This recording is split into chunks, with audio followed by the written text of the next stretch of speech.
después de pigmentación vamos a hablar de epidermis y dermis. Dentro de lo que eran los trastornos de pigmentación hemos ido viendo esto, que son las pecas, los efémides. Dentro de lo que va a ser este trastorno, va a ser por un incremento de la melanina en los melanocitos y que va a aumentar la transferencia de pigmento a los queratinocitos que están cerca o adyacentes. ¿Bien?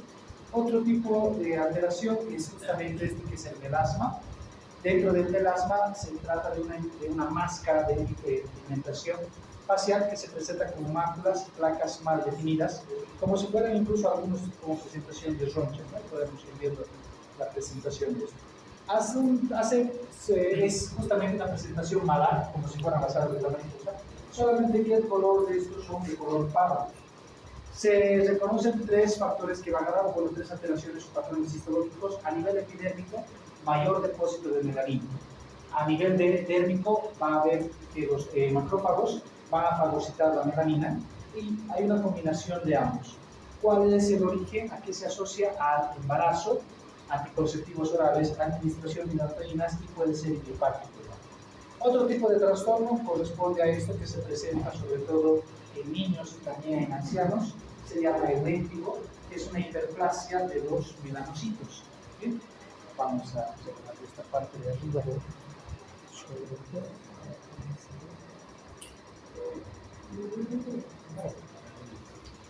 afectando incluso hasta la mucosa y la piel. No se oscurece por la exposición solar, no es una alteración o una consecuencia de los rayos UV, sino más es por la hiperplasia en los melanocitos. No tiene una predilección racial ni sexual, puede padecer en ambos sexos, y no se sabe una causa aparente de la producción de esto. Dentro de la morfología, ya hemos hablado, hiperplasia de los melanocitos lineal sin formación de nidos. Ahí está lo que era el léntigo. Una alteración ya que se caracteriza más que todo por una pérdida, los otros era por un aumento en la producción, en este caso por la pérdida de la producción de melanina, es el vitiligo. Estas lesiones se observan como máculas, también pueden ser placas bien delimitadas, planas, que pierden la pigmentación. Afecta por lo general extremidades, como ser manos, muñecas, la parte periorbital, prioritaria, anogenital, y se da por una autodestrucción de los melanocitos. Se puede dar en todas las edades, en todas las razas, pero las lesiones son más notables en pacientes de, por ejemplo, de color, de raza mestiza o raza negra. Y ahí podemos ir viendo cómo están. Algunas son lesiones máculas, estas de acá, sobre todo estas de aquí. En cambio, estas que son más grandes van a ser las placas, lesiones blanquescas con pene de la pigmentación. Eso sería con alteraciones a nivel de la melanina, algunos con una hiperproducción, otras con una disminución o una que no vayan a producir la melanina. Otros donde haya una condición genética es el albinismo. Aquí lo que va a haber es una ausencia de la pigmentación de los ojos, la piel y el pelo, y está causado por una mutación de los genes. Ahí está cómo se va a dar justamente esta presentación. Dentro de otro tipo de presentación a nivel de lo que va a ser justamente la piel, son los nevos, conocidos como los lunares. Dentro de estos son lesiones benignas, conocido como nevo melanocítico, que es justamente el nombre correcto. Este se puede dar sobre todo de lo que se da en cualquier tipo de región, dentro del color característico o la morfología, bordes bien definidos, uno, color pardo por lo general y menos de 6 milímetros. Así como puede aparecer máculas, también puede haber lo que es pápulas. Este, por ejemplo, sería la mácula. Ya vamos a ver las pápulas. Entonces, no se olviden que puede ser, si son pequeñas, planas, van a ser las máculas. Si es elevado, menos de 6 o menos de 5 milímetros, es pápula, y que por lo general son justamente de color pardo. Algo más que tenemos que hablar de esto es que sufren una transformación desde las células dendríticas aisladas y entremezcladas con los queratinocitos basales. Ahí está lo que es el neomelanocítico. Dentro de lo que va a ser el neomelanocítico, entonces estos van a estar, sobre todo, van a ser compuestos. Podemos ver que puede ser en la parte de la dermis o la dermis. Y dentro de lo que es su presentación, este sería justamente el pequeño forma de cúpula, la pápula que ya hemos mencionado, que va a estar hiperpigmentada. Entonces, dentro de esto está compuesto por hilos y cordones de células que contienen agua junto con los melanocitos. Dentro de la alteración genética, las mutaciones que se van a dar son en los genes BRAF. Bien, esa es la alteración del gen que se va justamente a dar su codificación pasando de BRAF a GAS. Y esa alteración genética hace la aparición de los nevos. Ya hemos visto que habían 5. Dentro de lo que era el nevo congénito, se va a dar justamente al nacimiento y durante el desarrollo. Los nevos azul, va a haber una infiltración genética en nidos y de característica de color azul. Los nevos de células fusiformes con crecimiento vesicular en halo por una respuesta inmunitaria, y el displásico es intradérmico y es el que tiene alto grado de malignidad, ese es que no tenemos que olvidar. Dentro de lo que serían esos criterios de maduración, vamos a ver que puede pasar de nevos melanocíticos a un nevo displásico. Los nevos displásicos van a ser los más grandes, una de las características, más de 5 milímetros. Se pueden presentar con una combinación de 2 colores, otra de sus características, y la lesión justamente en la parte del centro, por lo general, es más oscuro. Bien, esa es justamente la característica que va a presentar, con una zona elevada. Ahí podemos ver bien cómo sería el nevo displásico. El melanoma maligno ya es una neoplasia común de la piel, donde va a haber justamente una preponderancia de los melanomas, se plantea sobre todo en la piel. ¿A qué nos vamos a referir con esto? Que dentro de lo que se va a llegar a producir el melanoma maligno, se da sobre todo con este primero, en el caso de los rayos UV, la luz del sol. Otro factor es que si existe un nevo con exposición solar, factor condicionante para el melanoma maligno. Segundo, si es un nevo displásico. Tercero, si hay antecedentes hereditarios y la exposición a ciertas sustancias cancerígenas. La mayoría de esas lesiones son mayores de 10 milímetros y lo más importante son signos del cambio del color, del tamaño, la forma y la pigmentación que presenta. ¿Cuáles serían los signos clínicos que nos pueden sugerir que es un melanoma maligno? Ya que, por ejemplo, como antecedente haya tenido anteriormente lo que era un lunar preexistente en esa zona, que ese lunar haya tenido lo que es justamente picazón o dolor, que aparte de eso se haya desarrollado una nueva, no tenía un lunar y ha empezado a aparecer durante su vida. Uno es que los bordes sean irregulares y la pigmentación, que sean de colores como por ejemplo rojo azul, y aparte que de eso tenga la presencia de un pelo, ¿no? Entonces puede ser que aparezcan por diversos sus característicos. Ahí está la forma del melanoma maligno, donde pueden ver que es una placa, pero presenta una sobreelevación y en la parte de una combinación de 2 colores. Vámonos ya a lo que serían los tumores epiteliales benignos. La queratosis seborreica va a ser el más común, ocurriendo sobre todo en personas de edad mediana y edad más avanzada. Estos surgen de forma espontánea, pueden llegar a presentarse en el tronco, en las extremidades, en la cabeza y el cuello. Por lo general, en la descripción de la queratosis seborreica se dice que son placas redondeadas planas, una vez serias, que varían de diámetro desde milímetros a centímetros. Son uniformes y el color por lo general son de marrón a pardo oscuro y muestran una superficie terciopelada. Ahí está lo que es la queratosis seborreica, a medida que va aumentando. Acantosis nigrans. Dentro de la acantosis nigrans se habla de un engrosamiento de la piel con una zona hiperpigmentada, por lo general va hacia lo que es justamente un color más oscuro. Se va a asociar con patologías o síndromes metabólicos, sobre todo afectando zonas de mayor fricción, como por ejemplo la región axilar, los pliegues del cuello, la ingle y la región anogenital.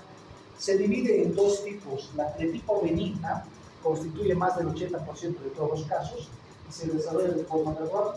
Se produce por un grado autosómico dominante, se asocia con la obesidad y como gran parte de algunos síndromes congénitos como el Cushing, que por ejemplo ya hemos mencionado. El otro tipo, menos del 20%, es maligno. Se origina sobre todo en la edad media y en la edad avanzada, asociándose con adenocarcinomas gastrointestinales. Si el paciente tiene un antecedente de cáncer gastrointestinal, se va a asociar a la aparición de la queratosis nigrans. Por lo general, esta queratosis nigrans es más frecuente si tu paciente es obeso, entonces tú ya van a notar cómo se le va interpigmentando lo que es la parte del cuello, la parte axilar y también la región anogenital. Si tiene diabetes, tiene obesidad, síndrome metabólico, Cushing es algo que van a encontrar. Pero si tu paciente es de una constitución delgada, por ejemplo, ahí lo van a encontrar cuando el paciente sea diagnosticado o ustedes lleven un diagnóstico de una neoplasia gastrointestinal. Ese, por ejemplo, es la carditis nigrans, cómo hace ese engrosamiento y esa pigmentación. El pólipo fibroepitelial, también llamado celacrocordón o papiloma, se encuentra en lo que es el cuello, el tronco, la cara, y es un tumor con textura blanda, de color carne, con una bolsa junto a la piel, a la superficie de la piel. Miren cómo aquí se ve el pólipo fibroepitelial en la lengua. Por lo general no aparece mucho en la lengua. El quiste epitelial es una lesión formada ya por lo que es una imaginación quística, expandiéndose hasta la epidermis. Estos están llenos de queratina. Desde la parte clínica son nódulos dérmicos o subyacentes bien circunscritos, firmes y a menudo móviles. La morfología de esos quistes se van a dividir en quiste epidérmico de inclusión, donde su pared es casi idéntica a la epidermis en la parte de su característica macro. Los quistes pilosos tienen pared que se asemeja a la epidermis folicular.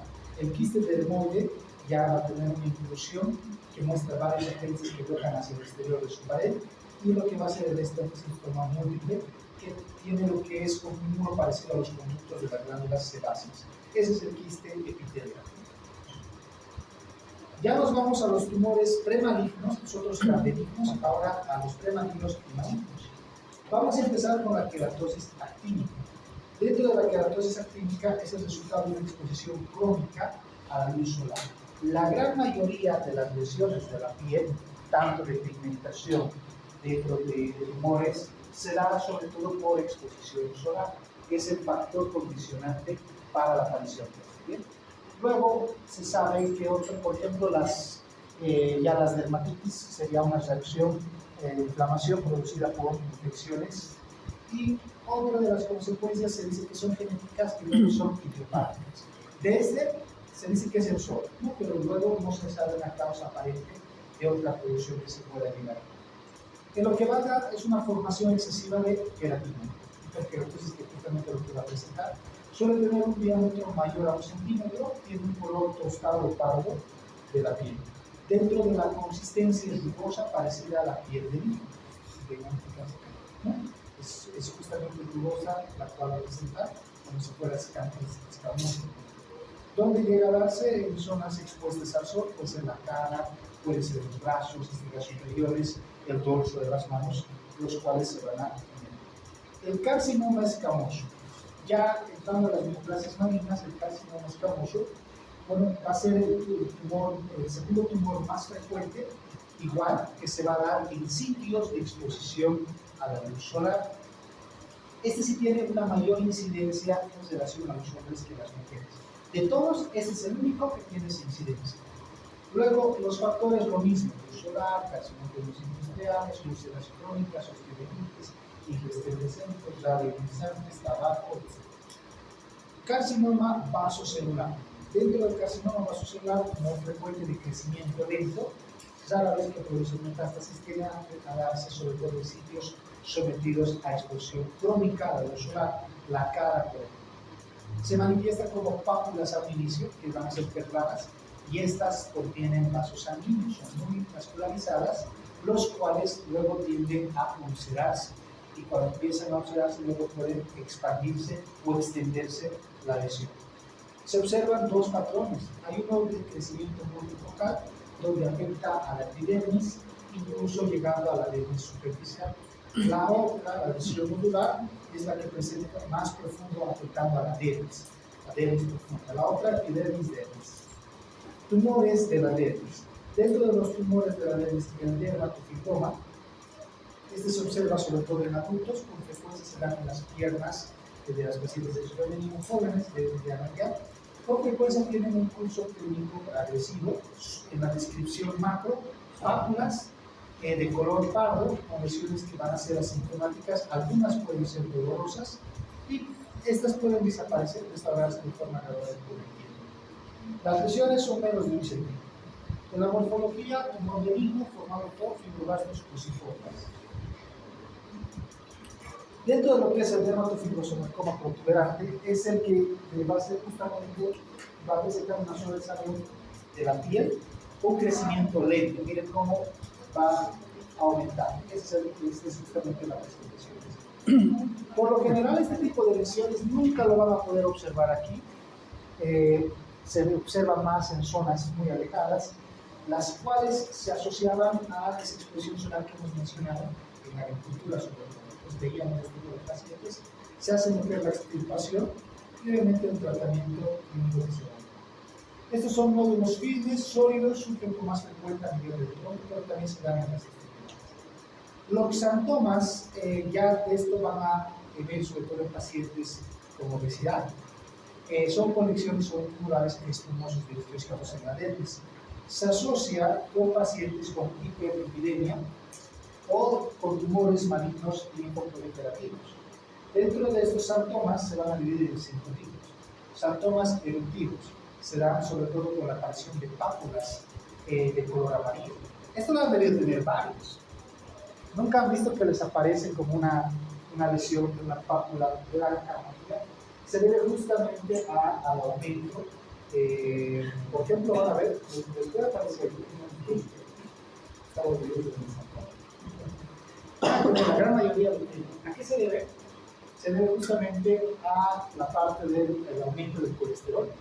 Entonces, pacientes con obesidad van a notar son unas lesiones blancas de color amarillo y van a poder notarlo y no desaparecen. Aparecen, van a aumentar de tamaño. Obviamente, de forma gradual, con el tiempo puede ir disminuyendo, pero es una combinación que se va a llegar de triglicéridos y lípidos. Hay otro que serían los xantomas tuberosas y teluminosas, los xantomas planos. Esas son lesiones lineales, el sartelasma, que va a ser a nivel del párpado. Vamos a ir viendo. Miren, estos han debido ver. Hay niños incluso que presentan este tipo de lesiones y son niños obesivos, niños gorditos que justamente van a tratar. La característica es más de este color, ¿no? Color medio amarillo, pero al inicio cuando aparece es de color rosado. Luego con el tiempo va justamente a presentar esa edad donde hay más acumulación de grasa, por lo general donde es en la rodilla, en el brazo, en las manos, en el cuello, ahí es donde justamente va a ir apareciendo. Miren cómo la lesión que sale entre las manos es esta. Aquí aparece una pápula de color amarillo, que se ve justamente la aparición. Aquí está la comida, ahí está esa observación. Y son pacientes con obesidad.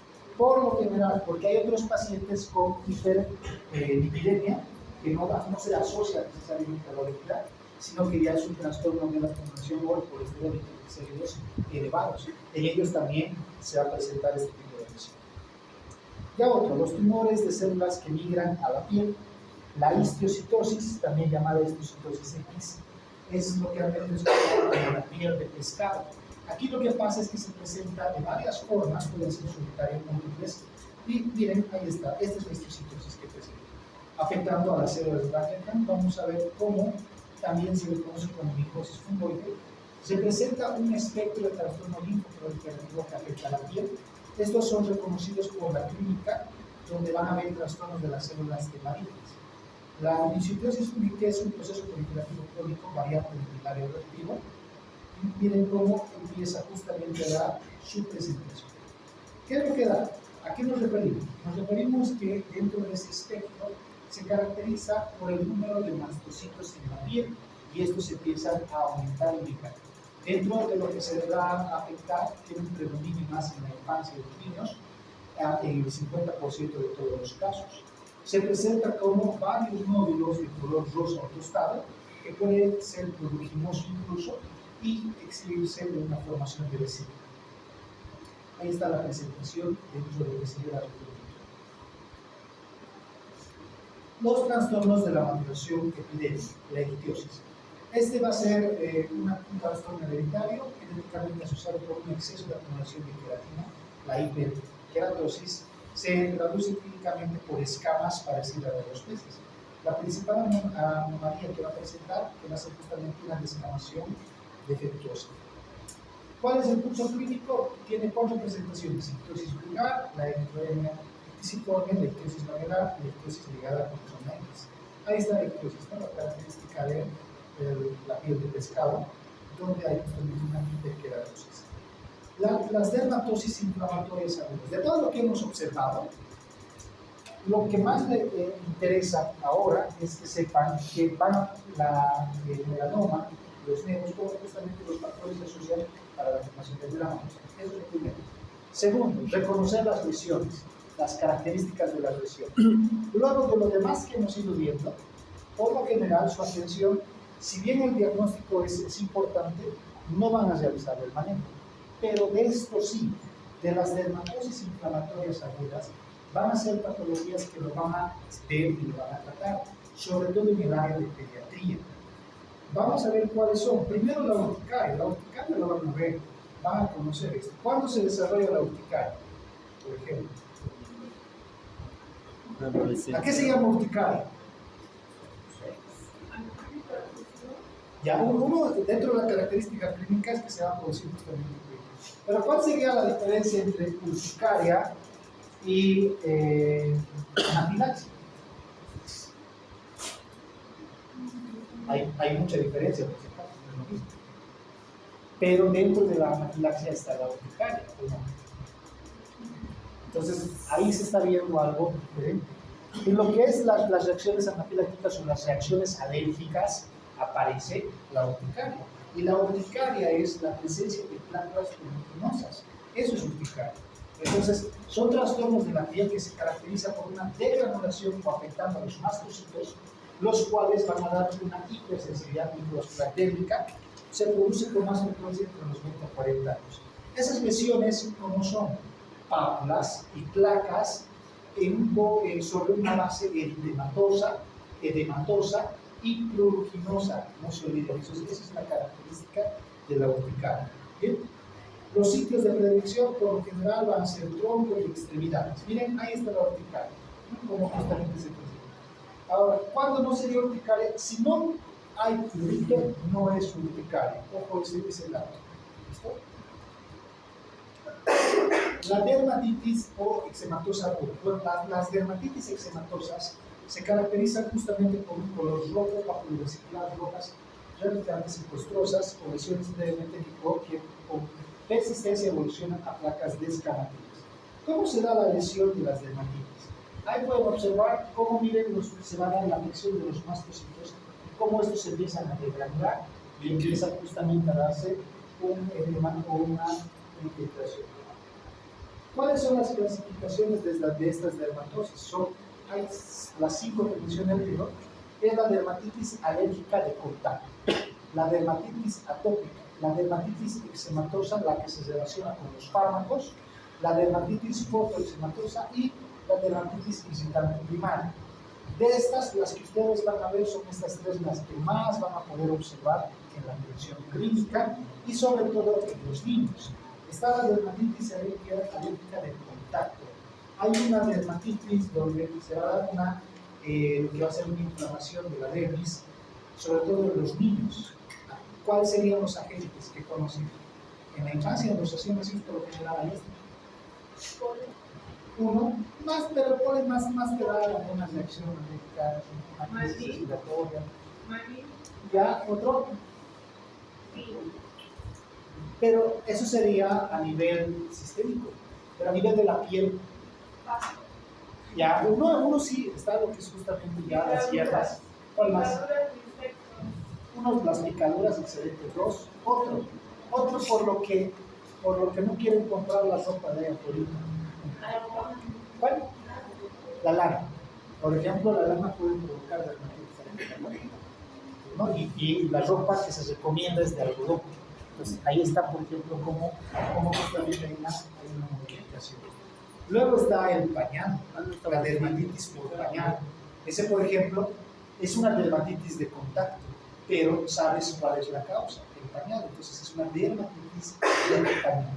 Obviamente, su complicación la escaladura, pero no es otra alteración. La dermatitis del pañal es cuando le ponen el pañal y empieza ya a producirse esas lesiones, ¿no? Como la urticaria que hemos visto.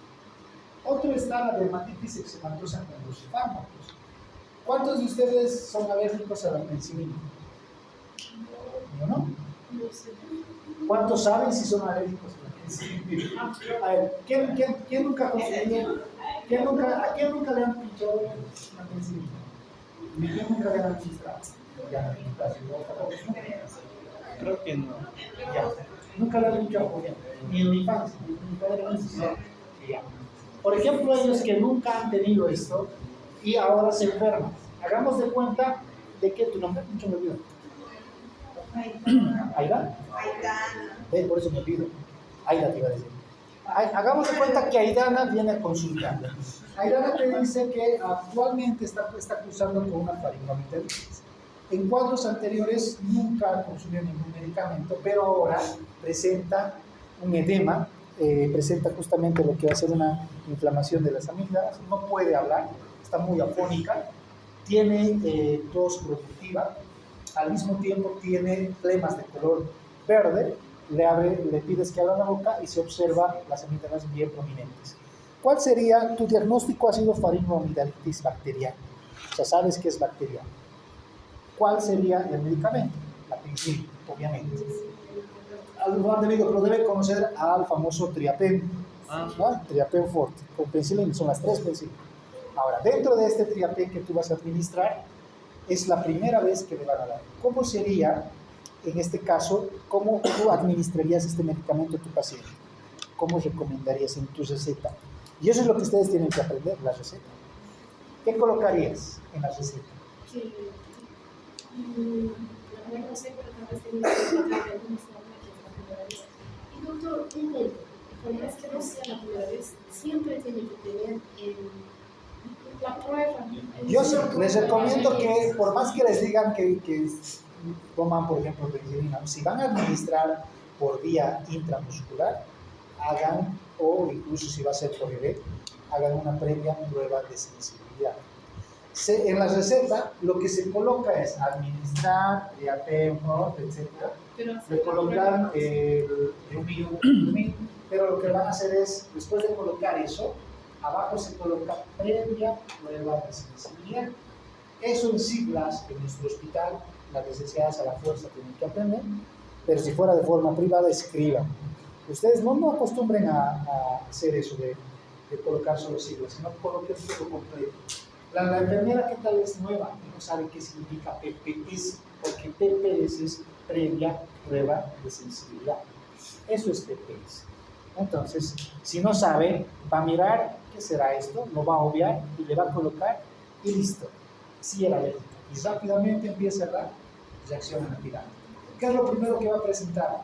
Trastornos en la respiración, el edema de glotis. Y si no se maneja eso de forma urgente, el paciente puede morir. Por eso lo que se hace es esto. Aparte de, si se administra, se puede provocar una lesión. En la misma lesión, en lugar de donde se ha administrado, va a haber una lesión. Por eso la prueba de sensibilidad, lo que se hace es, se administra una bomba de la penicilina, se va con un globito y se espera unos minutos. Van a ver que rápido se marca primero, le ponen un margen y esperan unos minutos. Al minuto o a los 2 minutos van a ver que eso empieza a crecer, ¿no? Una lesión eritematosa y empieza a crecer. Y eso tienen que marcar, y ya no le tienen que colocar ese medicamento, hay que modificar. Pero doctor, justo por la idiosincrasia del medicamento que paciente, mi pregunta es, ¿solamente la primera vez o cada vez que el paciente tome una penicilina? No, sí. Va a tener que hacer PPS. Ya. Te cuento que hay estudios, por ejemplo, si tu paciente ya le han pinchado con anterioridad, no hay una nueva reacción alérgica que se vaya a desencadenar en un futuro. O sea, si ya le has hecho una prueba, a la siguiente ya no necesitas. Pero ha salido que hay reacción alérgica no necesariamente ya a la penicilina, sino a grupos de familia de las penicilinas. Por ejemplo, las penicilinas, ¿en qué grupo de los antibióticos están?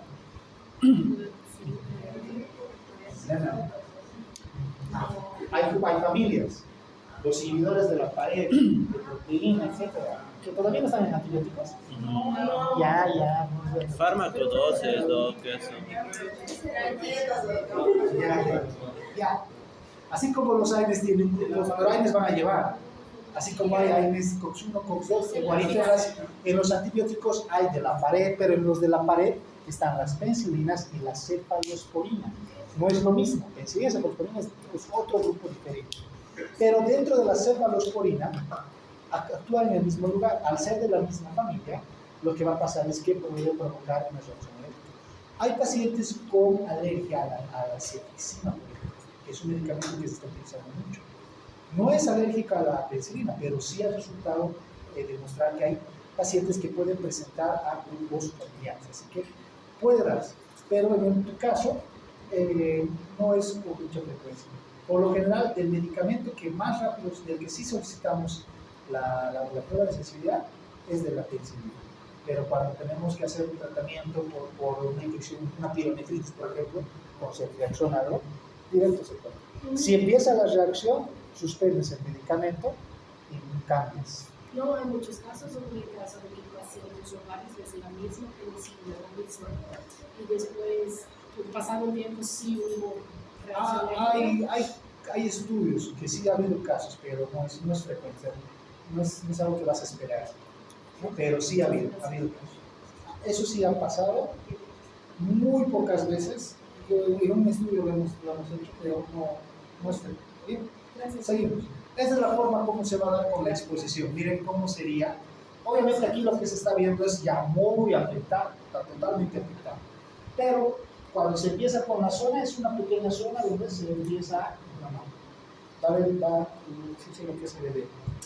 El edema multifocal que aparece va a ser un trastorno poco común que se da por esa reacción de hipersensibilidad que se da por una infección o por los fármacos. Se asocian con las siguientes afecciones. Por ejemplo, a nivel de la parte infecciosa, con lo que es el herpes micoplasma, la exoplasmosis, la poliomiosis, la fiebre tifoidea y la lepra. En los medicamentos, penicilina ya hemos hablado, sulfamidas y los barbitúricos son los más frecuentes. Otros serían como patologías malignas, los carcinomas y las enfermedades vasculares del colágeno. Ahí se está dando justamente la lesión que se va a dar, se asocia con mediadores de inflamación. ¿No? Y ahí está lo que es las dermatosis inflamatorias crónicas. En las dermatosis inflamatorias crónicas está la psoriasis. La psoriasis es una dermatosis inflamatoria crónica que afecta el 1 a 2% de la población de Estados Unidos. Nuestro medio no es tan frecuente, pero se asocia sobre todo con patologías inmunológicas, como cuáles, la artritis, la artropatía estomacante y el síndrome de inmunodeficiencia adquirida.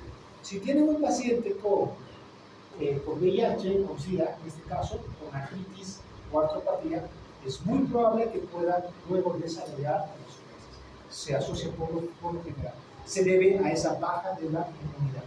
Afectado entonces a zonas de fricción, ¿cuáles van a ser estas? Zonas secas, de los codos, el cuero cabelludo, la rodilla, va a estar también el pliegue interglúteo, las áreas musacras y el glande del pecho.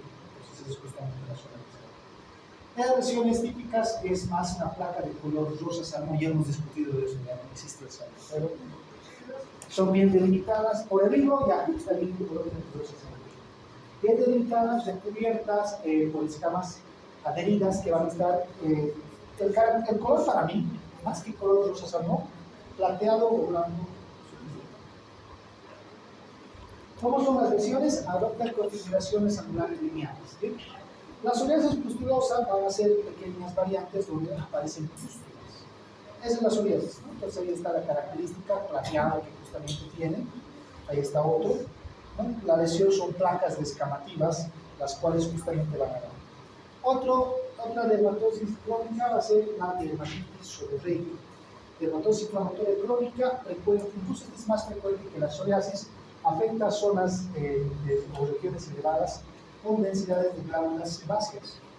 Estas lesiones son máculas y pápulas que se sientan sobre una base eritematosa amarilla, con frecuencia donde están las grasas. ¿No? La capa va a ser la expresión clínica común de la dermatosis seborreica. ¿No? Entonces, la base donde están las glándulas sebáceas, ahí es donde va a aparecer la dermatosis seborreica. El líquen plano, que lo hemos visto en pintales de el líquen plano, lo que podemos ver es que se presenta como pápulas pruriginosas de color púrpura y que afectan incluso la piel y las membranas de la mucosa. Se autolimita por lo general, se resuelve de forma espontánea, en un año aproximadamente a 2, dejando zonas de hiperpigmentación postinflamatoria. Esa lesión se caracteriza por una distribución simétrica, sobre todo a nivel de lo que son las extremidades, el glande del pene, la muñeca y los codos. Ahí está lo que es el líquen plano, se ve las clínicas. El lupus eritematoso está dentro de la clasificación de lo que son las dermatosis crónicas o las dermatitis crónicas inflamatorias. Recuerden que dentro de esto lo van a ver sobre todo en la parte de reumatología, van a hablar de lupus. Ahí van a ver que se debe justamente por el sistema inmunológico. Y lo que pasa es que se desarrolla o empeora incluso el cuadro cuando hay una exposición a la luz solar. ¿Cómo se va a dar de esto? Pues va a tener superficies con lesiones brillantes descamativas y que van a justamente producir lo que es el arrugamiento. Ya para ir terminando, nos vamos a ir a las enfermedades vesiculosas. El pénfigo. El pénfigo es un trastorno vesiculoso autoinmune a consecuencia de la pérdida o solución de inmunidad de la piel, pérdida de la integridad de la piel, de la epidermis en este caso. Se desarrolla en individuos entre la cuarta y sexta década de la vida, que es más frecuente, con sus 4 variantes clínicos. El pénfigo vulgar es el más frecuente. Se va a dar en la cara, en las axilas, la ingle, el tronco y el cuero cabelludo. El pénfigo vegetante es el menos frecuente. Este no va a tener vesículas, sino tiene lo que son placas vegetales. El pénfigo foliáceo, este va a ser el sitio de producción del cuero cabelludo. El pénfigo eritematoso es el menos grave, afectando de forma selectiva la cara. Ahí está el pénfigo vulgar, el más frecuente. Y luego está el pénfigo o el pénfigoide bulloso. Esto ya son ampollas, no son ampollas, las cuales justamente son más frecuentes en lo que va a ser desde la sexta a la séptima década de la vida. Va a ser por una afección autoinmune, sobre todo se dice como una enfermedad vesiculosa, afectando a personas de edad avanzada. Las lesiones suelen ser muy extensas, llenas de líquido claro en la región del tronco, son lesiones más de 2 centímetros, incluso son hasta 8 centímetros de diámetro. Ese es el pénfigo bulloso. Entonces son pacientes autodeprimidos, inmunodeprimidos, perdón, que justamente están arriba de la quinta, sexta de la vida. Ahí están las bullas, como justamente se va a dar, como lo que se presenta en los pacientes quemados. La dermatitis hipertiforme es una enfermedad frecuente caracterizada sobre todo por pápulas, vesículas, bullas sobre una base eritematosa. Se da más que todo en los hombres y se afecta en cualquier edad. Va a presentar incluso o afecta, perdón, lo que son las rodillas, los codos y la espalda y las nalgas, ¿no? Entonces es la dermatitis hipertiforme. Nos falta, este es lo último, con esto terminamos bien. Vamos a ver que tenemos las enfermedades vesiculosas inflamatorias, la epidermolysis bullosa y la porfiria. La epidermolysis bullosa son vesículas, son más pequeñas, se desarrollan en sitios de fricción y de presión, puede ser incluso hasta por traumatismos. Hay algunos que se dan un poco después del nacimiento y lo que va a pasar es que dentro de estos son un grupo de trastornos significados afectando genéticamente a la proteína 14 y 5. Estos son las epidermolysis bullosas, vesículas pequeñitas que aparecen en extremidad. La porfiria ya se caracteriza por un grupo de alteraciones del metabolismo de la porfirina. Estas se encuentran en la hemoglobina, en la mioglobina, y van a dar lo que son manifestaciones cutáneas como la urticaria, las cuales justamente se van a curar y esas vesículas, pero van a cicatrizar. Esta porfiria se divide en 5: la eritropoyética congénita, la protoporfirina, la porfiria dura intermitente, la porfiria fuertemente tardía y la mezclada porfiria. Entonces, esta lesión vascular que se presenta con vesículas por acumulación de proteína. Los trastornos de los apéndices epidérmicos. El acné vulgar se da en pacientes jóvenes, entre 15 a 20 años, suelen ser más leves en personas asiáticas.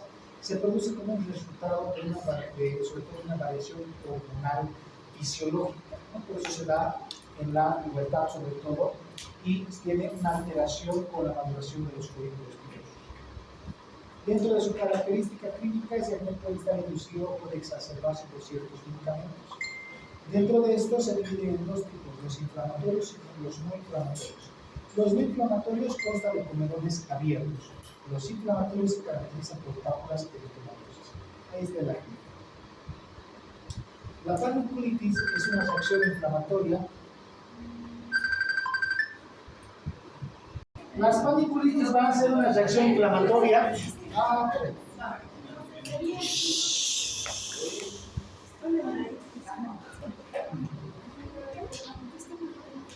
Bueno, las paniculitis son una reacción inflamatoria en la grasa subcutánea, afectando los tabiques del tejido conectivo.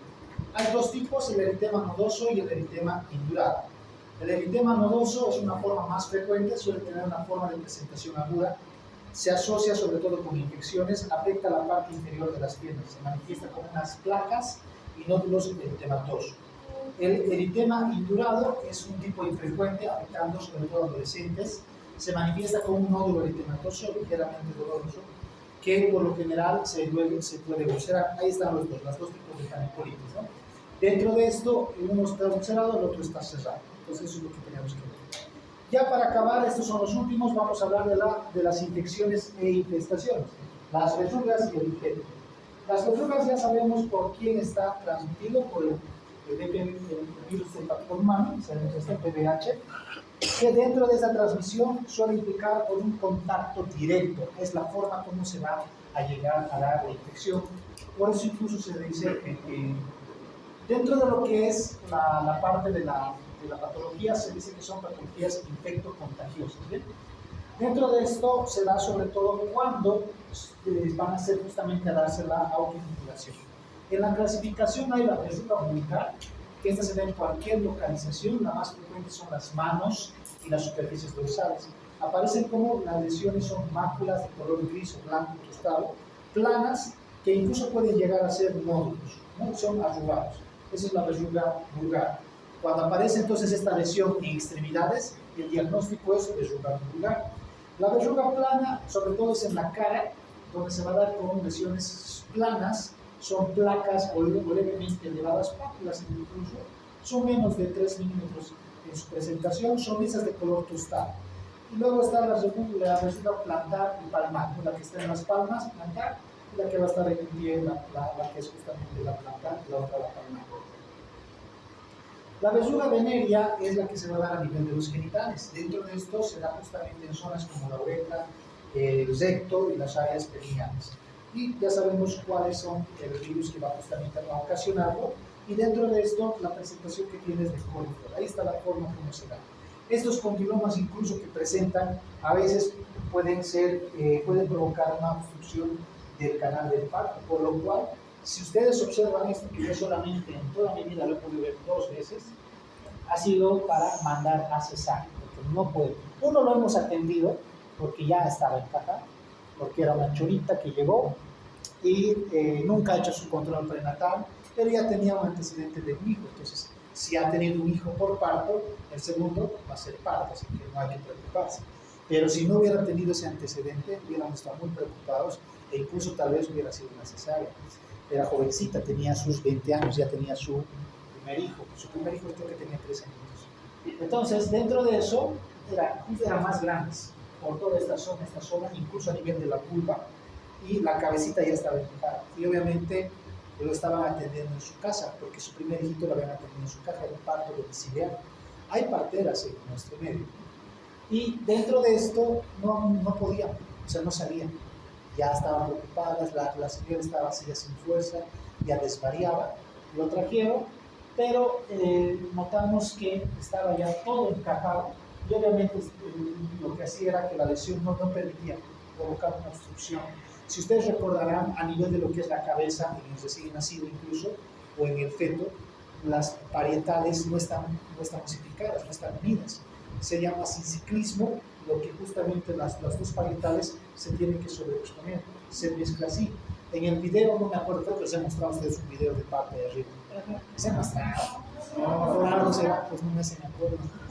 Pero les he mostrado a otros donde, bueno, les voy a mostrar, me hacen acuerdo la próxima en práctica. Es que aquí no puedo mostrarles por la tablet, no permite, pero arriba les voy a mostrar. Las parietales van a notar que se sube, se hace esta forma, y el cuero cabelludo se arruga para que pueda salir. Pero eso es algo que se da. Pero estas lesiones hacen que se obstruya y no sale la cabeza. Lo que hemos hecho era, ya ni para infiltrar, o sea, ni para hacer anestesia, para hacer la episio y cortar, aparte del episio hemos cortado aquí y hemos cortado los condilomas. Obviamente nos va a sacar, pero teníamos que sacar a la guagua ya, porque estaba con sufrimiento fetal. La frecuencia cardíaca de la guagua estaba a menos de 120. ¿Cuánto es una frecuencia de un feto? ¿Quién sabe? De 120 a 160. Eso es frecuencia de bebé. ¿De 120? De 120 a 160. Eso es, 120, no es como el 160. nuestro. Cuando ya está por debajo de esto, ya se dice sufrimiento fetal. Doctor, Si ya está por arriba de esto, sufrimiento fetal. y cuando hay el encaje, ¿cuánto tiempo tenemos para que la mujer expulse el bebé antes de empezar el sufrimiento fetal? No, o sea, eso tú puedes ir controlando. Te puedo hablar de que máximo puede estar entre media hora a una hora para que salga. Pero a veces por el mecanismo hay factores, si ha perdido el líquido, si ha estado mucho tiempo ya, por ejemplo, ha estado encomiado, o sea, el bebé se ha hecho que quiten entonces son condiciones que hacen que pueda tener sufrimiento fetal. O sea, ahora, dentro del parto, máximo una hora ya debería salir en las primigestas. Incluso en una primigesta, todo el mecanismo del trabajo de parto es de 24 horas a 36 horas en una prima.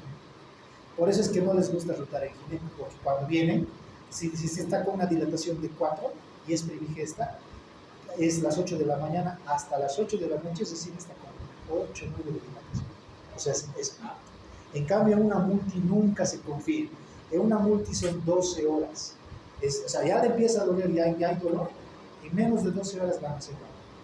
Una vez, uno de los internos estaba con una dilatación de 4. No, 4 ya es para internar, ¿listo? Pero la multi, como era 4, le han dicho, vaya a alistarse las cosas y vuelva. Pero la señora no le ha entendido que tenía que volver ya. Se ha ido a alistar, ha debido tardar como unas 4 horas o 5, pero ha vuelto agarrándose así. Ay, Y estaba entrando y estábamos mirando de la ventana, era una ventanita así. Y yo digo, ¿qué estará agarrando? Abre la puerta y ¡chan! Se cae la obra. Hemos corrido y al primer rebote lo hemos agarrado. Eso es lo bueno. el primer rebote. ¿Qué? La pelotita de agua. Eso es lo bueno, al primer rebote lo hemos agarrado. Ya más de 2 rebotes ya no se no ha habido lesión en el producto. Por suerte, la mamá era pequeña, de estatura, y aparte la forma como entraba, o sea, nos llamaba la atención. Yo veía a alguien que estaba agarrando así. Y yo, no hemos abierto la puerta. Obviamente, el problema, ese es el problema con ustedes. Tienen que hacerse cargo de sus pacientes. Nosotros estamos en la guardia y es por eso que hay algunos que no confían en sus internos, no les quieren dar ni bien a la final, ¿cómo van a ganar ustedes la experiencia de atender?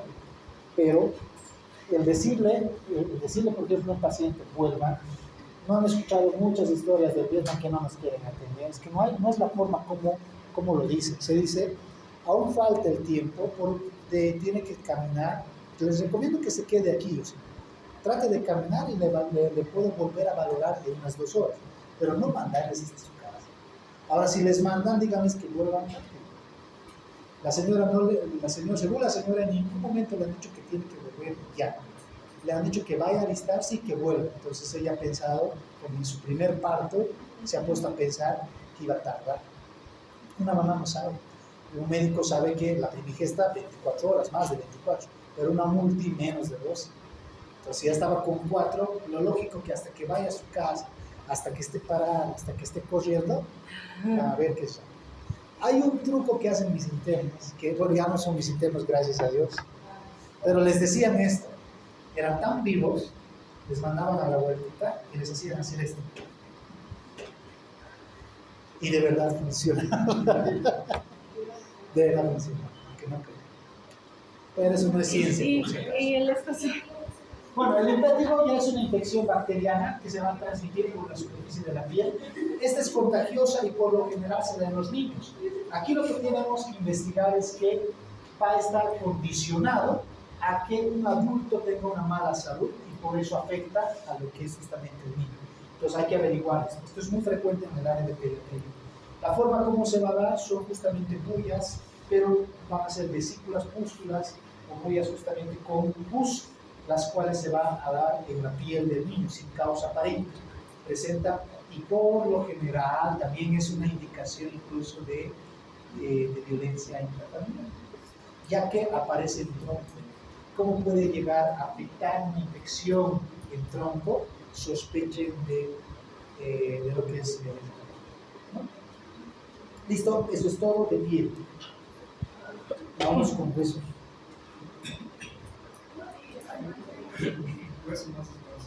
Sí, el parcial es hasta hueso.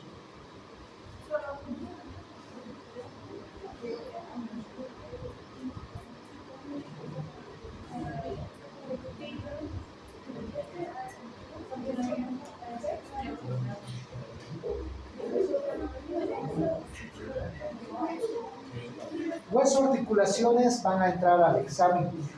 Es algo fácil de estudiar, no solamente que aquí sí tienen que recordarse los genes. Esto es clave con los genes. Saben ya la parte de la estructura, la conformación macroscópica de los huesos, tiene una diáfisis, tiene una metafísis, las cuales justamente en el crecimiento y el desarrollo tienen mayor cantidad de ciertas células para su crecimiento. E incluso, no nos olvidemos, la hormona que va a actuar en uno de estos lugares para su crecimiento, que era la hormona de crecimiento. Dentro de las células vamos a tener a las células madre, las osteoclínicas o los osteocitos, que estos mantienen al tejido óseo. Las células jóvenes, ¿cómo se llaman? Osteoblastos, ¿verdad? Dentro de esto lo que va a haber es una mineralización y la matriz ósea va a estar formado por 30% de forma orgánica y 70% inorgánica. Dentro del 30% orgánica está por lo que es el glucógeno 1 y la glucoproteína. Este es clave para más adelante, ¿bien? La inorgánica va a ser un 70% por las hidroxipatías, la cálcica, ahí están los minerales. Recordemos que tenemos los osteoblastos y los osteoclastos. Dentro de los osteoblastos es el encargado de la formadora de matriz ósea y los osteoclastos de la resorción ósea. Hay un dibujito que me gusta mostrar para que puedan entender.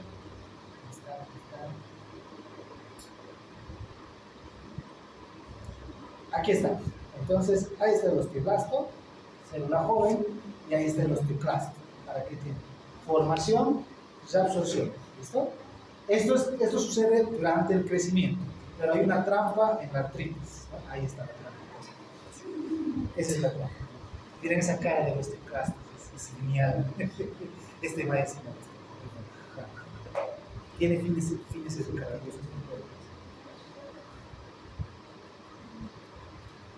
Dentro de lo que es el hueso normal, sabemos que tenemos a los tonos redondeados, es la forma que va a presentar. Dentro de este van a ser formados por capas concéntricas de cristales. Y tenemos el hueso trabecular, ¿no? El hueso esponjoso, el cual justamente va a tener una arquitectura laminar. Dentro de lo que van a ser las células osteoprogenitoras, las células madres, sobre todo vamos a ver que aquí van a actuar los factores de la transcripción o los genes son las RUNX2, esos justamente los genes que participan en la transcripción de la formación de los huesos. En los osteoblastos tiene una superficie en el cual se va a dar justamente, se encuentran en la superficie y los osteoblastos van a dar el proceso de mineralización, actuando a través de la hormona. ¿Cuál es esa? La paratormona, con sus receptores para la vitamina D, para la paratormona, la leptina y los estrógenos, los cuales actúan con los osteoblastos. Y aquí está algo porque en las mujeres luego se afecta. Los osteoblastos actúan con los estrógenos. ¿Cuándo no hay estrógenos? Pues, esa es la respuesta. Entonces, ahí se ve por qué cuando ya hay esa afección hormonal, cuando ya se empieza con la menopausia, ya no hay formación de estrógenos, entonces ya no hay acción de los osteoblastos y empieza la desmineralización de los huesos. El problema es que, a pesar de que dicen los receptores, el tratamiento hormonal que se hace no tiene ¿cómo se puede decir? Tan buen resultado como la endógena. O sea, la exógena, a pesar de que se trata de utilizar, no tiene un buen resultado.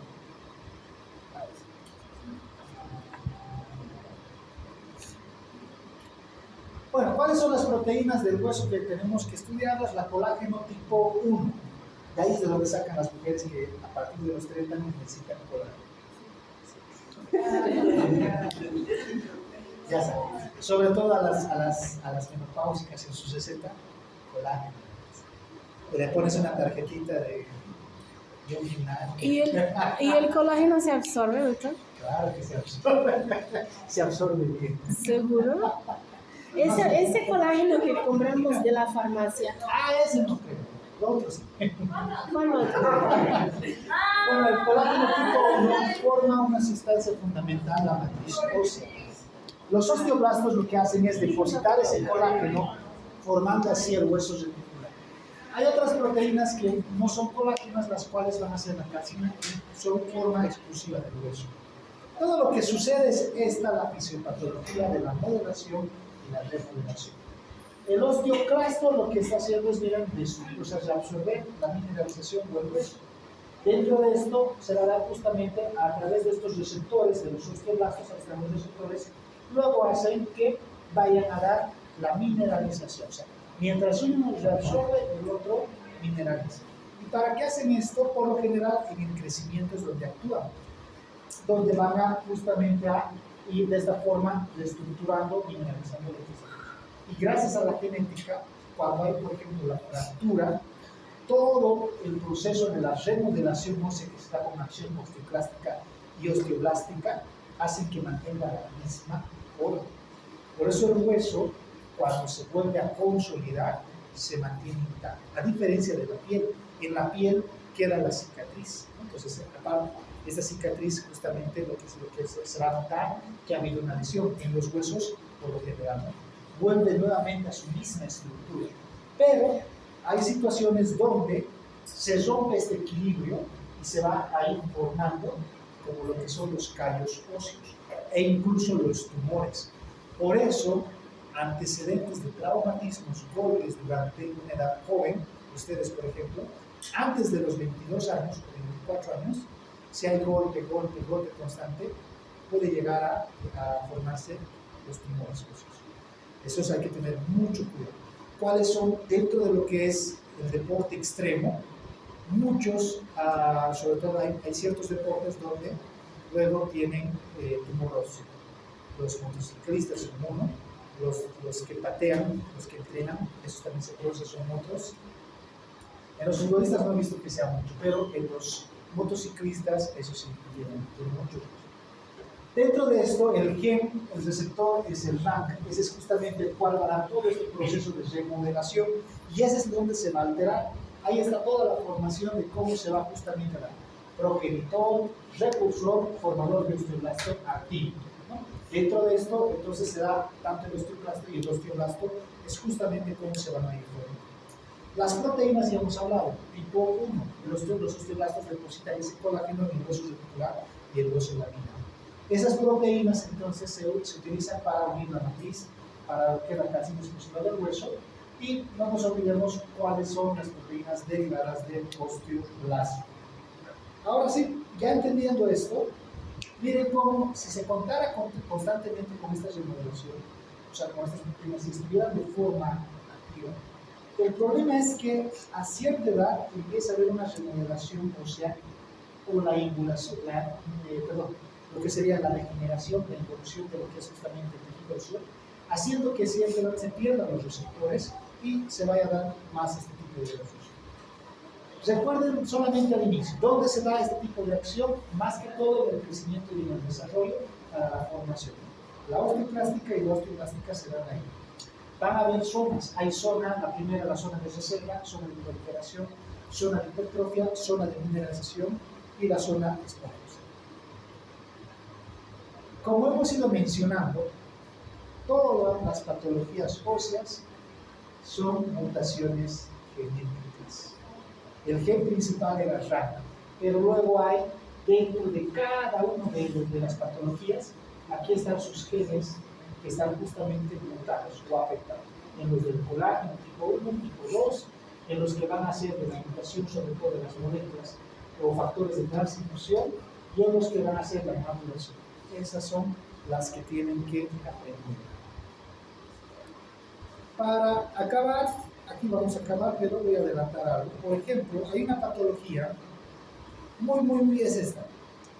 Hay una patología que incluso ha salido su película. ¿Han visto la película Glass? ¿Quién ha visto Glass? El hombre de los huesos de cristal. ¿Han visto? Del negrito donde se cae, apenas pisa y se fractura. ¿Han visto o no? Vive en silla de ruedas. Ese es pues. Bueno, en el 1 sale más, en el 2 creo que no sale, y en el 3 vuelve a salir. Ustedes miran películas por mirar. Tienen que mirar para entender. Tienen que, todo tiene que estar ahí relacionado. En esta película habla algo donde él presenta la osteogénesis imperfecta, conocido como huesos de cristal, donde se afecta la proteína, la colágeno tipo 1, esa es la afectada. Tiene 4 subtipos. ¿Cuál era la que tenía? La que él tenía era la de tipo 2, la que no hay supervivencia de la vida, pero él estaba vivo. Esa era la diferencia.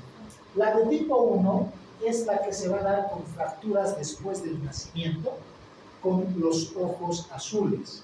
La del tipo 2 incluso mueren dentro de lo que se vive. Estos son los que se llaman más, o incluso nacen y mueren, porque no pueden sobrevivir. Apenas los levantas, se fractura. Le acomodas, se expira, se fractura. Hace un movimiento, se fractura. Por eso son huesos de cristal. Y es la que es altamente móvil. La del tipo 3 es la que sí sobrevive. Es progresiva y es deformada. Por tener fracturas, o sea, son débiles, pero pueden consolidar. Pero como se fractura, entonces hay deformidades en este tipo. La del tipo 4 también son inesperadas. Miren cómo en los niños, en los neonatos, así naciditos, tienen las fracturas costales de la extremidad superior de la mano, todo, no sobrevive. ¿Sí? Y es un defecto del colágeno tipo 1. Entonces, este cuadrito es muy importante donde les dice: tipo 1, compatible con la vida o con la supervivencia. Tipo 2, no sobrevive. Tipo 3, sobrevive, pero es deformado. La de tipo 4, compatible con la supervivencia. El de la película tenía 2. ¿Listo? Vamos. Gracias.